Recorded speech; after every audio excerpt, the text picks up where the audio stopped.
بسم الله الرحمن الرحيم.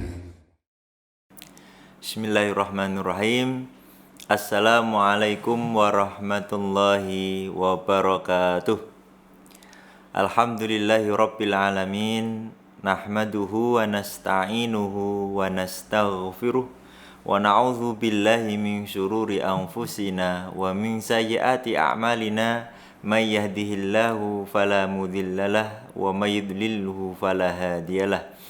Ashhadu an la ilaha illallah wahdahu la syarikalah wa ashhadu anna Muhammadan abduhu wa rasuluhu la nabiyya wa la rasula ba'dah. Allahumma salli ala Muhammad wa ala alihi wa ashabihi ajma'in. La haula wa la quwwata illa billahil aliyyil azim. Jamaah pemirsa Wahyu TV yang insyaallah dirahmati Allah Subhanahu wa taala. Semoga Wahyu TV menjadi channel yang berdedikasi, rahmat dan memberikan manfaat kepada kita semua. Amin ya rabbal alamin. Jamaah rahimani rahimakumullah, dalam pertemuan singkat ini insyaallah kita kupas sedikit sesuatu yang berkaitan dengan hal yang perlu kita tekankan dalam kehidupan, tetapi jarang sekali kita laksanakan dalam kehidupan sehari-hari. Mari kita buka surah An-Nahl ya. An-Nahl surah yang ke-16, ada di juz yang ke-14. Surah An-Nahl ini turun di Mekah, jumlah ayatnya ada 128 ayat. Kita coba kupas ayat yang 125. A'udzu billahi minasyaitonir rajim. Bismillahirrahmanirrahim. Ud'u ila sabili rabbika bil hikmah wal mau'izatil hasanah wajadilhum billati hiya ahsan inna rabbaka huwa a'lamu biman dhalla an sabilihi wa huwa a'lamu bil muhtadin.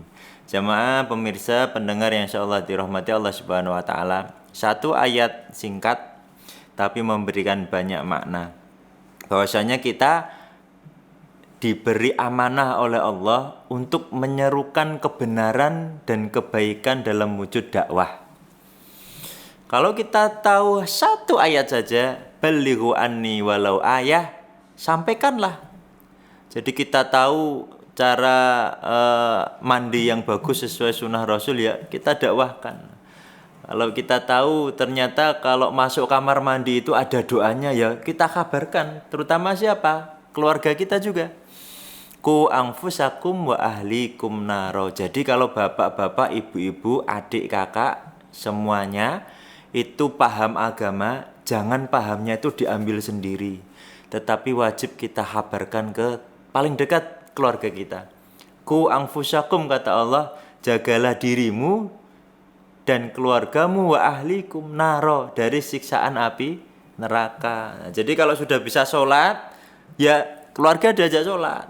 Terus kalau bisa sholat ke masjid jamaah, ya berarti anaknya juga diajak sholat ke masjid, bapaknya juga diajak. Jangan sampai kita berhenti pada diri sendiri pokoknya. Jangan sampai kita soleh sendiri, nikmat sendiri, dan merasa diterima oleh Allah sendiri. Ya, tipe dakwah kita itu terus menerus, tidak boleh berhenti. Contoh, ketika ngajak sholat teman kita yang bandel, Mas yuk sholat, kula nembe resik-resik sik mengke mang tinggal ke kula susul. Siji. Nanti besok lewat lagi. Mas yuk sholatnya masjid. Aduh, aku regeti Mas, tak ado sik mang duluan. Terus, apakah kita harus berhenti setelah ketiga kalinya? Karepmu lah, neraka-nerakamu dhewe, kan enggak boleh.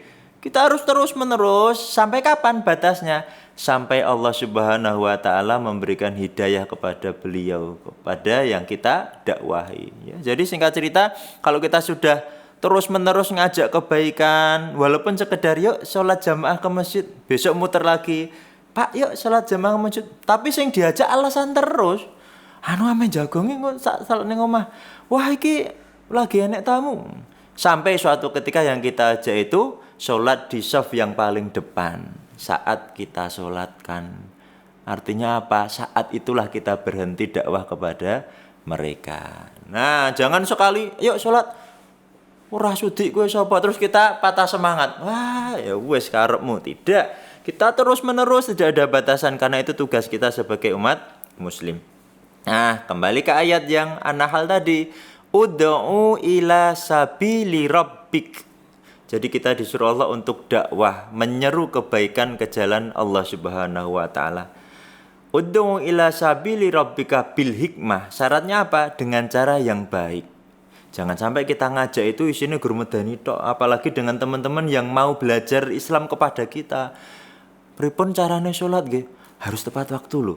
Nek ora tepat, wah hati-hati dirajam kok langsung di neraka. Wah, langsung wedi itu kita kasih hikmah dulu yang menyenangkan supaya mereka bisa dekat dengan kita. Aku mau lali ora salat. Neraka kowe. Wah, dia enggak mau konsul kepada kita lagi. Ud'u ila sabili rabbika bil hikmah. Yang kedua, wal mau'izatil hasanah, dengan ucapan-ucapan yang menyenangkan. Wal mau'izah, dengan nasihat yang membuat mereka nyaman. Wal mau'izah, dengan ajakan yang membuat mereka napa nggih jenenge? Tertarik lagi, candu. Wah, ki nek tanglet kalih masih niku bab agama kok saya nyaman. Itu yang kita cari. Wajadilhum billati hiya ahsan. Nah, ini penting nomor 3 ini. Jadi sering terjadi nih debat-debat di medsos. Tokoh A kita dukung tokoh B, isinya grup padu, padahal ayatnya jelas wajadilhum billati hiya ahsan. Jadi kalau ada pertentangan, kalau ada perdebatan, berdebatlah dengan cara yang ahsan, baik. Tapi kata Rasulullah, kalau kita berdebat, walaupun panjenengan itu betul, kita yakin betul kata Rasulullah, tinggalkanlah perdebatan itu walaupun kamu yang betul. Wajadilhum billati ahsan. Kalau muncul perdebatan saat kita berdakwah tadi, jangan sampai perdebatan itu memunculkan perpecahan. Lebih baik mengalah demi persatuan. Jangan ayal-ayalan bab agama. Karena nanti kalau kita belajar agama akan ketemu banyak perbedaan semenjak sahabat Rasulullah Shallallahu Alaihi Wasallam sampai sekarang. Nah, masa kita mau berdebat gur masalah, nek sholat telunjuke dudul-dudul loh. Mau ora khusuk aku jajar wong ngono kuwi. Aku wegah salat jajar dia. Padahal kita belum belajar mengapa dia telunjuknya naik turun saat tahiyat. Ada yang Allahu Akbarnya sampai telinga, ada yang cuman Allahu Akbar. Ada yang bahkan tidak pakai mengangkat tangan. Allahu Akbar. Jangan dipermasalahkan sebelum kita belajar mengapa mereka demikian. Lagi Bismillahirrahmanirrahim. Ada yang pakai basmalah saat Fatihah. Terus ketika ada imam yang enggak pakai basmalah, terus kita mundur. Lah ngapa Mas? Aku wedi rasah salatku. Nah, kita belum cari ilmunya. Nah, perbedaan ini nanti akan banyak sekali muncul saat kita belajar agama. Tapi tugas kita adalah wajadilhum billati ahsan. Kalau muncul perbedaan pendapat, perdebatan, maka dengan cara yang ahsan. Wajadilhum billati ahsan, inna rabbaka huwa a'lamu biman dhalla an sabilihi wa huwa a'lamu bil muhtadin. Kata Allah Subhanahu wa taala, Allah itulah yang Maha mengetahui mana golongan yang sesat dari jalannya dan mana golongan yang mendapatkan hidayah dari Allah Subhanahu wa taala.